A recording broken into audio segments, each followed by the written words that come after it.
As the category states, I'll read my story to you and then I'll give you a brief overview of,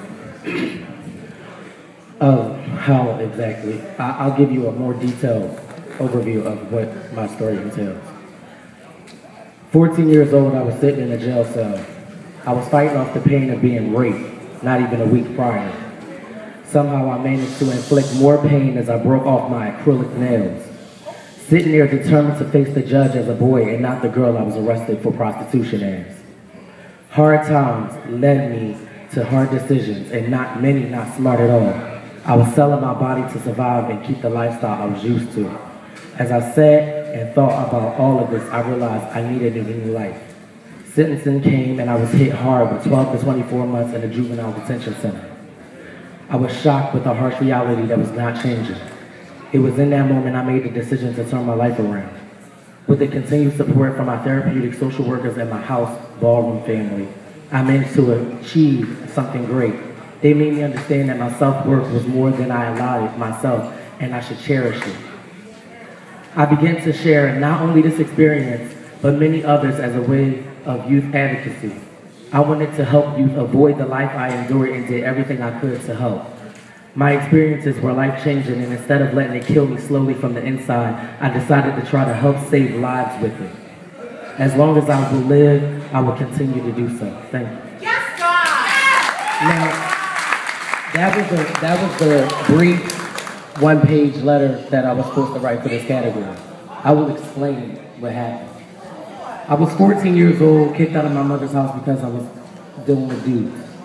And not to name anybody, but I adopted a gay mother, and I was young and pretty. So she decided that, oh, you're so pretty, you should dress in drag.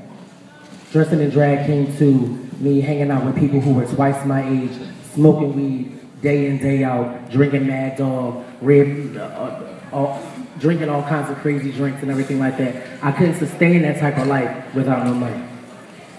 So I did the only thing that a drag queen could do at my age. Couldn't get a job, so I hit the streets. I had been in so many situations where I risked my life. I had guns pointed to my head. I've had dudes try to stab me. I've had to fight for my life. And the one day, the guy was a little bit bigger, a little bit tougher than I was, got me in a corner, knocked my head against the wall, and continued to rape me until he was finished. Not when I was bleeding, not when I was unconscious, until he was finished. I'm speaking to y'all because I want y'all to understand something. It's not funny. None of this shit. It's not. Y'all sit here, y'all talk and everything, but there are people who are actually going through stuff like this. And you sit around and you walk and you talk and you play around and everything like that, but there are people who are actually dealing with this day in and day out, and you would never even know. I stay here in a business suit. In a business suit. I am a college-educated man, and I was raped at 14.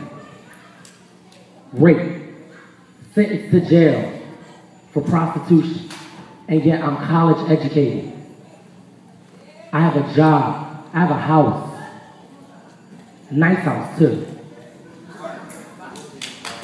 It makes no sense. And this is something else I want to say. It makes no sense that anybody in this room says that they don't have an opportunity to do anything, because there's too many opportunities for anybody in here. Do not sit here and let opportunities pass you by because you somehow think that because, oh, I'm gay or I'm young, that I can't get this. No. Fight for your opportunity. It's not going to knock you down. You need to knock it down. Now, to finish it, I wanted to say something. I had a very, very, very strong support system. And I advise everyone in this room to create one. If you don't already have one, or if you have one, make it larger. My social workers were some of the best people I ever met in my life. Some of the best people, and I can remember every single one of their names, and I can contact them to this day. My father, the late John Karan, taught me everything that I know. Some good, some bad, some ugly. But the one thing he did teach me was that it was my decision.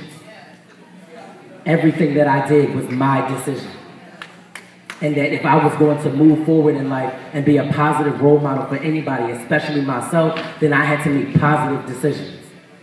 Everybody in this room is able to make a positive decision. Thank you.